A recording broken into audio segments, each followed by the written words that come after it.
Assalomu alaykum, qadrli kuzatuvchilar. Hop, savol tushibdi.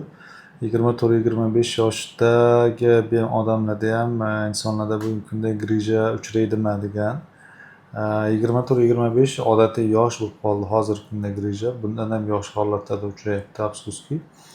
Eng yosh operatsiya qilgan bemorimiz adashmasam 15 yoshli edi. 15 yoshli qiz bolani operatsiya qilganmiz. Nega bunaqa yosharib ketyapti, yoshlarda grija ko'p uchrayapti degan savol tug'ilishi tabiiy. Buni sababi bizda to'g'ri turmush tarzi degan narsa odamlar orasida kamroq, ya'ni sport bilan shug'ullanadigan, o'zini sog'lig'iga e'tibor qiladiganlar umumiy aholini hisobga oladigan bo'lsa nisbatan kam. Yoshlarda ham ojireniya ko'payib ketgan, ya'ni semizlik, ortiqcha vazn juda ko'p, harakat yetarli bo'lmagani hisobida 24-25 yosh yo'lda tursin, 15-16 yoshliklarda ham muammo uchrayapti. Bunaqa muammo bo'lmasligi uchun nima qilish kerak?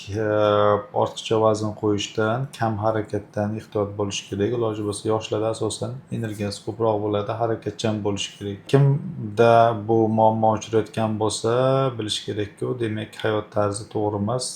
Hayot tarzini to'g'rilash kerak, ya'ni jismoniyat tarzini ko'paytirish kerak bo'ladi. Ortiqcha vazn bo'lsa, ortiqcha vazn tashlash kerak. Harakat yetarli bo'lmayotgan bo'lsa, faqat ko'p ba'zi studentlar bo'ladi yoki bo'lmasa qoriyalarda bo'ladi, chunki ular ham faqat o'tirib kitob o'qiydi.